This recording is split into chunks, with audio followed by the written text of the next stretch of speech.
Hello, metal community. Welcome back. I'm Daryl Frosty, and what I've got for you today, you might have guessed it from the title, is a little project that I'd like community members to think about and show their answers. What it is to tell me your metal story in 5 albums.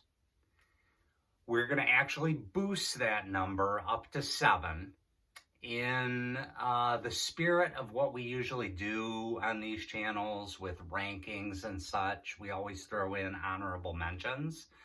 So I wanted to boost that number up from 5 to 7 with 2 buffer albums. Maybe you came to metal from hardcore punk, or maybe like me, you were a little kid and started with hard rock and were introduced to metal. I think we need those 2 buffer albums to kind of transition or show transitions in our musical journey. So what made me think of this was the Discord. Recently on Metallurgy, they did the year 2015. And, through an old man lens, I was thinking, man, that was yesterday. But then I started thinking, that's a decade. A lot happens in a decade. That's a significant amount of time. And kind of reflecting on how long ago that was. And someone in the Discord said, that was the year I started listening to metal. And it just blew my mind. I guess I was just stuck in that place of looking at it through my lens, that we've all been with this thing we call metal forever. But there's always going to be people just discovering things. Last week, yesterday, someone in the world discovered Maiden yesterday. So I guess it was refreshing to hear that someone just started their journey. So I think with this project, it'll make it unique, that for that individual, you could have an album like every 2 years or less to span when he started in 2015 to now. For me, who started my journey in 83, it's going to be a little more difficult. So no matter what your age, where you came from before you listened to metal, if you took a break from metal, whatever your story, use those 5 to 7 albums and show me your metal trajectory. That is the task of this. So what am I going to start with? I am going to start on a snowy day in late 77 or perhaps 78. I don't know. I've got the olds. I can't remember if it was December of 77 or maybe January or February of 78. But we had a snow day from school where we go into school and you're sent home early. Mom was a teacher, so she was still at school with the little kids when us, a little older, were sent home. So I went to my buddy Matt's house, and his older brother dropped the needle on a record he had just purchased in an upstairs bedroom while we were downstairs playing G.I. Joe or Star Wars or whatever we were doing. And he dropped the needle on this gem, Kiss's Love Gun. I had no idea what I was hearing ringing through the halls and shaking the walls, but I knew I loved it. So when that needle just dropped on I Stole Your Love, whew, I was just hooked. This album just means the world to me because it really set in motion my love for music, and especially music with hard edge. I love this thing beginning to end. I mean, people always call out Hooligan and Then She Kissed Me, but I love Peter Criss's vocals to begin with. So Hooligan's one of my favorites on this, actually. But even in Then She Kissed Me, I mean, that's a nice end to the album. I don't think it's too cheesy. So this album means the world to me. So this is my first buffer album, seeing as I don't think anyone considers this metal. This would be hard rock. So this is really what set the ball in motion and, started my love of music. So album 1, Kiss's Love Gun. Album 2. This one I goofed up in my introductory video. I gave the wrong year for when I discovered this. But anyway, a few years went on. This would be the summer of '83.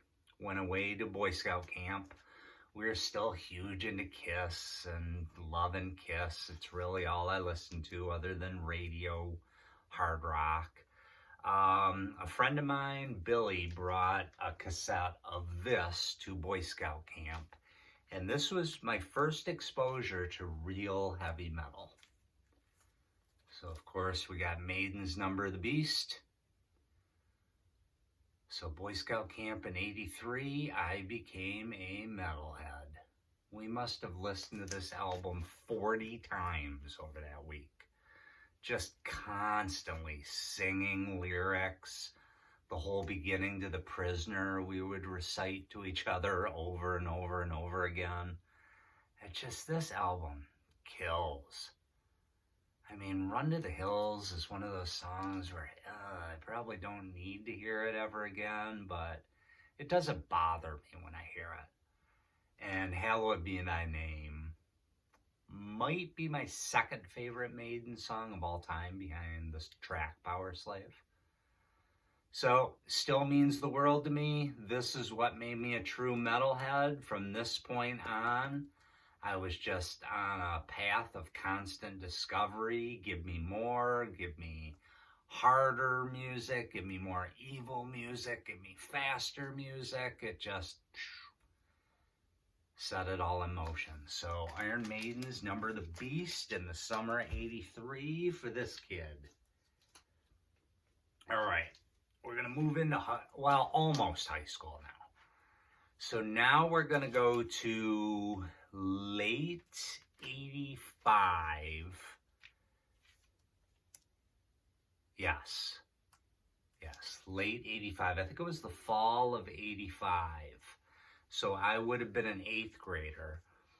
And we heard the older metalhead kids outside the high school. We went up for some sporting event, and the kids were hanging out, listening to a boombox outside the gym. And someone was playing this. It scared the living crap out of me. I was like, what is that? It sounds like it was recorded in hell.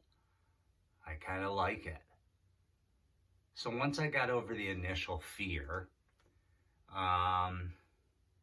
someone in my group, I think it was Matt, bought the cassette. Bought this and Show No Mercy at the same time. We all made copies of it, all huge Slayer fans before we even entered high school. So this was my next big step where my taste really changed. Or my mind opened up. I don't know if my taste changed, but my mind was opened up to more extreme music. This still ranks super high for me. South of Heaven, I think, is my number 1 now. I know that's a shock, but it's really kind of taken over. Rain and Blood is my favorite, but Hell Awaits might be number 3 for me currently. Still means the world to me. Set me on a new path when I got over my fear of how evil it was. Love that album. All right, continued through high school, obviously. My high school was '86 through '89, so peak thrash, 7 Churches. Looking back, I'm putting together this list. I'm kind of surprised I didn't choose 7 Churches. That might have been my most eye-opening album of my teens. Just that they could get away with production that was so bad, and it just sounded so rough and crazy. I loved it. But anyway, as we went through high school, just immersed in thrash. And by the time we got to 89, my graduation year, we were already exposed to that early death. We had a extreme metal show on college radio called Sonic Insanity. They aired on the University of Rochester's college radio station. It was like late night on Tuesday going into Wednesday morning. So we would all decide on Mondays what kind of windows of that each of us would take. And we would set alarms to either get up or preset a tape to record it.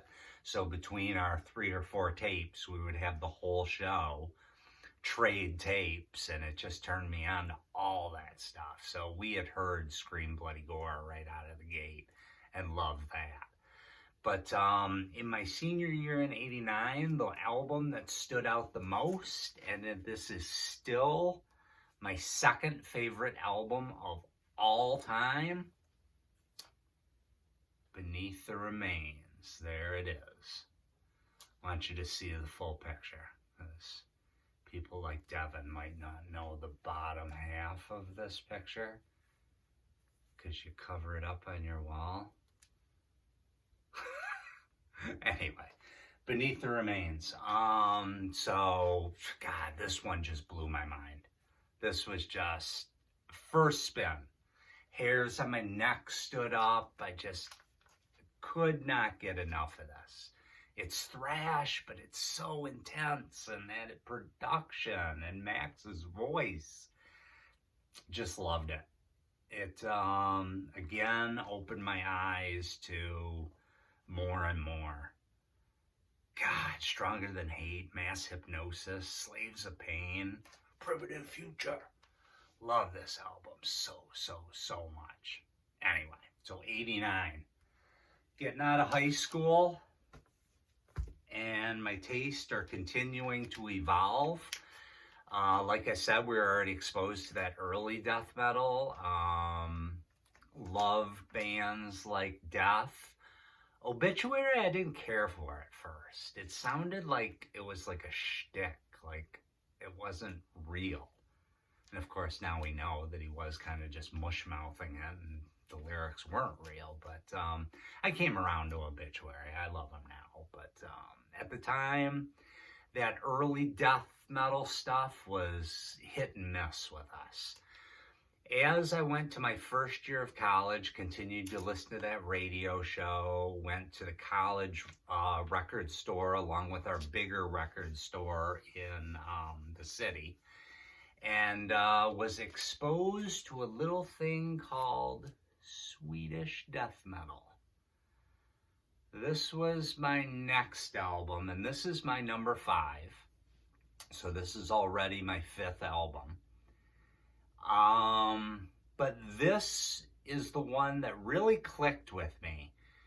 That's just, from this point forward, I really couldn't get enough death metal. I just love these vocals and this production and the HM2 sound, and God, the title track is so amazing. Supposed to Rot, When Life Has Ceased. This album just kills, and one of the best covers ever.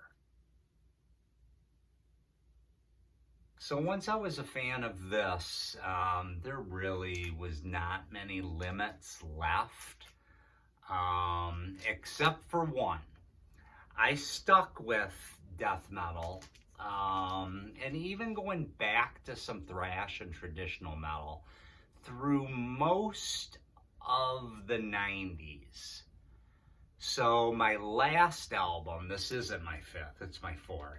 The next one I have to go to CDs. That's why I thought this was the 5th. But so this is the 4th, and I have one more step that was not until 99, even going into 2000, that I could stomach black metal.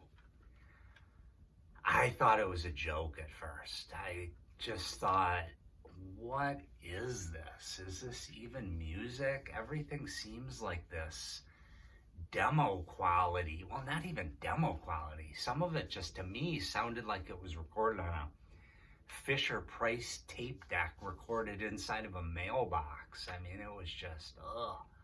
But anyway, more and more listening on the Metal Show, and we discovered Darkthrone. So, didn't know what to make of this at first. Thought it was just more nonsense that I'll never get into. But kept returning to this one because friends loved it so much. And it just hooked me one day, especially in the Shadow of the Horns. Just the way that comes in and the riff, it just hooked me. That not everything needs to sound pristine. You know, this was really conveying a different message, a different sound in its primitive nature. And took me a long time, but this is the one that hooked me. And I think maybe for a lot of people, this is the one that hooked them because it's not like 100% black metal of the time.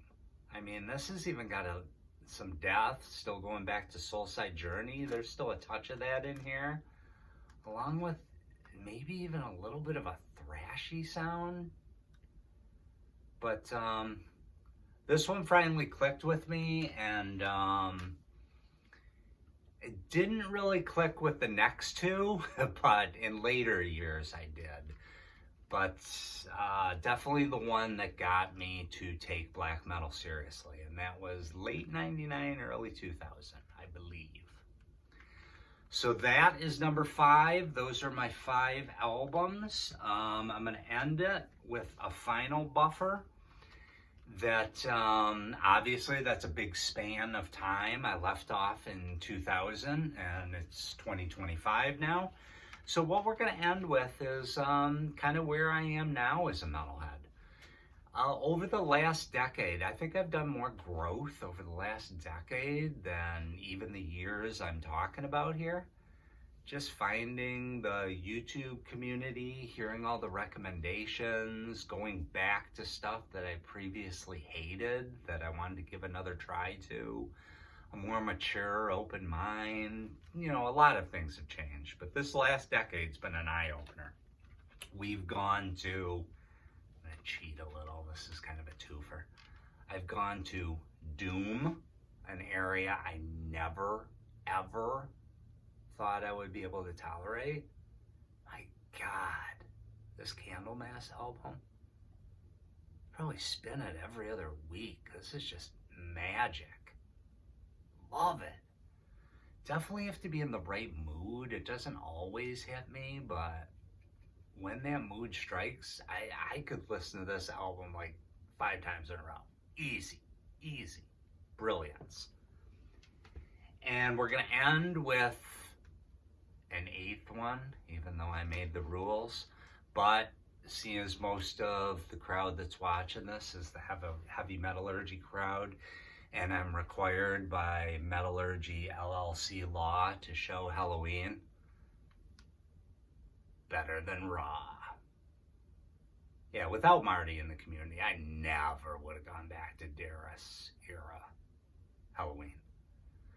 My Halloween story, I've told it on Metallurgy, you know, through the chat, and it's no exaggeration. It's not for laughs. That really is the story.